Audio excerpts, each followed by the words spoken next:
చూశాను.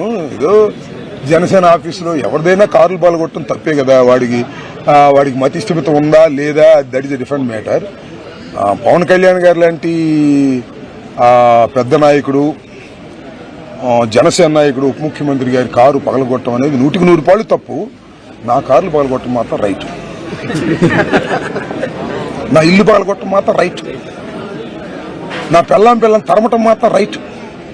నా ఆఫీసును ధ్వంసం చేయటం మాత్రం రైట్. పవన్ కళ్యాణ్ గారు కారును మాత్రం పగలగొట్టడం తప్పు తప్పు తప్పు. పవన్ కళ్యాణ్ గారు, మీరు ఖండించకపోయినా, వాడి మతి స్థిమితం లేకపోయినా మీ కారు పగలగొట్టడం తప్పు. వాడి మీద యాక్షన్ తీసుకోండి.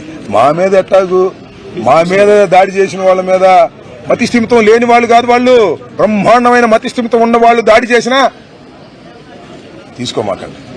మీరు యాక్షన్ తీసుకోమాకండి. చట్టం తన పని తాను చేసుకెళ్లేటటువంటి రోజును తీసుకొస్తాం. చట్ట ప్రకారంగా గుర్తుపెట్టుకోండి. ఎవడు ఎక్కడ తప్పుకోలేడు దీనిలో. నేను మరొకసారి చెబుతున్నా, అయ్యా ఎస్పీ గారు, మన పవన్ కళ్యాణ్ గారు కారు మతి స్థిమితం లేనివాడు పగలు కొట్టాయంట, ఎంబడి యాక్షన్ తీసుకోండి. వెళ్ళి ఒక బెటాలియన్ వెళ్ళి యాక్షన్ తీసుకోండి. తప్పేం లేదు. అది వెళ్తారయ్యా, వెళ్తారు. ఇక్కడ అర్ధ గంటలు వెళ్తారు. ఇక్కడ 7 గంటలు, 6 గంటలు కాదు, 7 గంటలు నాకు తెలుసు లెక్క. 7 గంటలు జరిగినా కూడా వెళ్లరు. వెళ్ళకపోగా ప్రోత్సహిస్తారు. ఎంత తేడా ఉంది సార్ ఈ రాష్ట్రంలో, ఎంత తేడా ఉంది.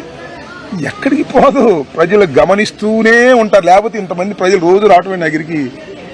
ఎందుకు వస్తున్నారు? నేను జైలుకి వెళ్ళి వచ్చానయ్యా. నేనేం పుణ్యక్షేత్రానికి వెళ్ళి రాలా, జైలుకి వెళ్ళి వస్తే వస్తున్నారు నా దగ్గరికి. కేసుల్లో ఇరుక్కుని రాజమండ్రి జైలుకి వెళ్తే నా దగ్గరికి తండోపతండాలుగా వచ్చి, అన్నా భయపడమాక, మేము ఉన్నాం అంటున్నారు. ఏంటిది?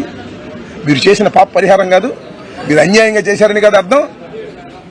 ఇప్పటికైనా తెలుసుకోండి, సిగ్గు తెచ్చుకుని ఇప్పటికైనా యాక్షన్ తీసుకునే ప్రయత్నం చేయండి. కాస్తో కోస్తో డ్యామేజ్ కంట్రోల్ అవుద్ది. మీరు యాక్షన్ తీసుకోకపోతే దాని ఫలితం తప్పనిసరిగా అనుభవిస్తారు.